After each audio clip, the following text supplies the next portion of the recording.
Come, Holy Spirit, I need you. Ani, usab kita sa payabag sangyaw. Gihimo ko kani, tungod ka ikatulo na kani na ako nga kinabuhi. Napagluwas ka na ako sa Dios. O wala na ako yung mga pangayoon pa, kundi ang pagbukas ako mga baba, gamit ang akong dila o mga ngabil sa pagsangyaw sa balang pulong sa Dios. Nga ana sa sulod sa Biblia ang kamatuoran ni ani. Samtang ako nagatuon o gihasa ako ni ani sa pagsabot. Kalinga ko kani nga isangyaw nga nha sa kadaghanan. Bisan kani malisod tungod kay ipaagi kani sa maong kanta nga bisan lupang hinirang dili ako makatuno ni ana. So karong higayon nagipakanta kita sa Come Holy Spirit. Oh, kamong tanan ana, kay balo ba? Kay balo mo ana. Sa 1 John chapter 4 verse 1 nagaingon, mga higala, ayaw kamo pagtuo sa tanang espiritu. Apan susiha kani kung kanigikan ba sa Dios. Tungod kay daghan na kaayong mga piking propita na nanggawa sa tibuok kalibutan. Sugdan nato kani kung unsa ang pito ka balang spirito sa Dios nga gihatag kanato isip ang atong lawas usa ka simbahan. Sa Isaiah chapter 11 verse 2, makita nato ang pito ka gasa sa balang spirito sa Dios. Una, ang espiritu sa kamatuoran. Ikaduha, ang espiritu sa kaalam. Ang ikatulo, ang espiritu sa pagsabot. Ang ikaapat, ang espiritu sa pagtambang. Ang ikalima, ang espiritu sa kusog o gahom. Ang ikaunom, ang espiritu sa kasinatian. O ang ikapito, ang espiritu sa kahadlok sa Dios. Kahadlok meaning, gi-surrender na nato ang ato ang tibuok lawas ug kala kasing-kasing huna-huna kaniya.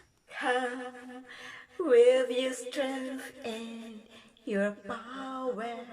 O ako ang most testigo ni ana nga ang pito ka espiritu na angkon na nako kana karon. Ang ikapito, ang tibuok nga pagsurrender nako. Come to the weary of soul. Sa ako ang lawas, huna-huna og kalat. Touch me and make me whole. Nga gitugyan na nako, ngadto sa Dios Amahan. Susama usab kang Hesukristo. Sa panagna niya mismo, pinaagi kay John. Na makita nato sa Revelation chapter 1 verses 4 to 5. Nga nanawagan sa pito ka kaharian sa pito ka kontinente. Grasya kalinaw kaninyo, gikan kaniya. O kaniya to, nga siya mausab ang muabot. O gikan, sa pito ka espiritu. O dili pa, sayang trono. O gikan, kang Hesukristo. Nga mao ang matinud-anong testigo, ang unang nataw nga nabanhaw. O maghari sa tanang mga hari sa tibok kalibutan. Come, Holy Spirit, I need you. O mo testigo usab ako nga kung kita mangayo sa balang spirito sa Dios nga na dayon ka na ato ang madawat. Ang senaryo, Universal Church maglingkod sa trono ni ani.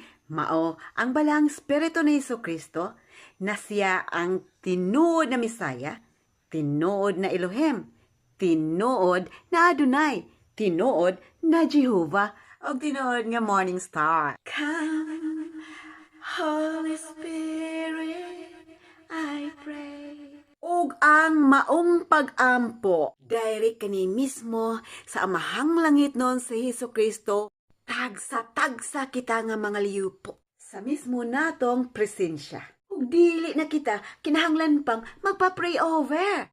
Nibisan kinsang tao nga anaa sa pundok sa tuang mga religion.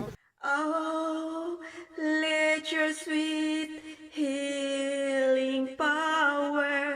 Pinagi sa mga piking propita ng mga mananambal.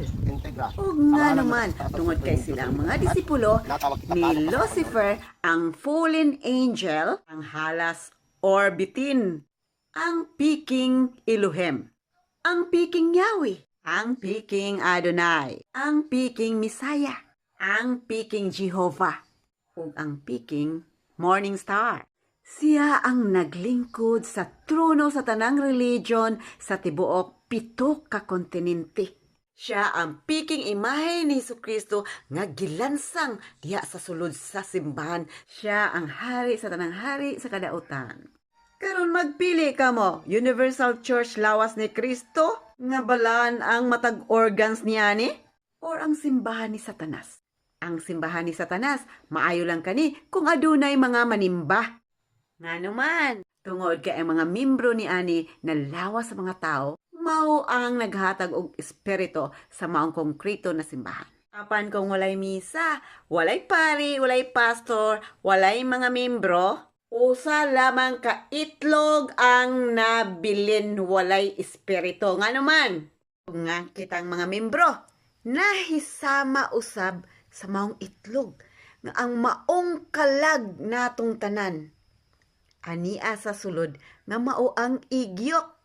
Grabe pagkalukong sa ato ang kalag. Giputos og maayo sa egg white. Ang pangutana angay ba kita nga mobalhin og religion? Ang tubag ka natong tanan makita sa Galatians chapter 5 verse 1 nga nagaingon.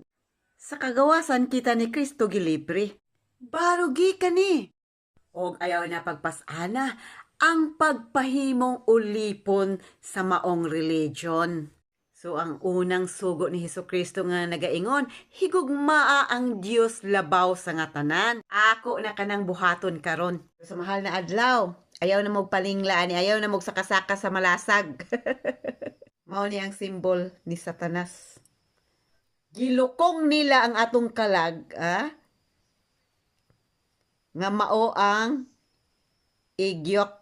Karon mugawas ko sa maong religion, aning itlog mugawas ko sa maong simbahang Katoliko, pero dili ingon nga mobalhin ta. Stand firm, mugawas ko mao ni ang ako ang kalag. Nalukong siya sa maong egg white. So mugawas ko akong kaunon. Ma'am, dili na ko mosimba. Ang tinuod nga pag-ampo ni ara din sa atong kwarto. Kinahanglang mag-inusara ta. Ani ana usab Tungod kita sa kaya na payabang kita sangyaw. palit sa Gihimo ko kani, revelation sa tungod maong kay ikatulo Biblia. na kanig na ako nga kinabuhi Unsay na mahitabo sa pagluwas maong mga kanako sa simbahan Dios. sa Ug wala na tanang ako religion. mga pangayoon pa. Tubag makita Kundi nato sa ang Matthew chapter 7 pagbukas ako mga verses baba 26, gamit ang akong 27 dila nga o mga nagaingon. ngabil sa Kadtong nakadungog sa ako ang mga sa pulong. balang pulong sa Nagtukod Dios. kani og balay Nga nga ana sa pinuhat sulat sa Biblia ang pinaagi kamatuoran sa ni balas. ani. Samtang ako nagatuon sa og taong gihasa ako ni ani sa pagsabot. Pagkain nga Abot ako sa kani ulan. nga isangyaw nga nha sa Pag-abot sa kadaghanan. baha. Bisan kani malisod tungod kay Pag-abot ipaagi sa kani sa hangin. maong kanta nga bisan lupang hinirang dili Ang ako maong balay, makatuno ni ana. matumpa So kani, karong higayon o na gipakanta mapulpog. kita sa Camp Holy Spirit. Pusa, kamong panas tanan, pa lang ana. gidad, Kay focus balo ka ba? sa pag-ampo Kay sa balo mo Balang ana. Espiritu. Sa 1 John chapter 4 verse 1 nagaingon. Pulong sa Mga Dios.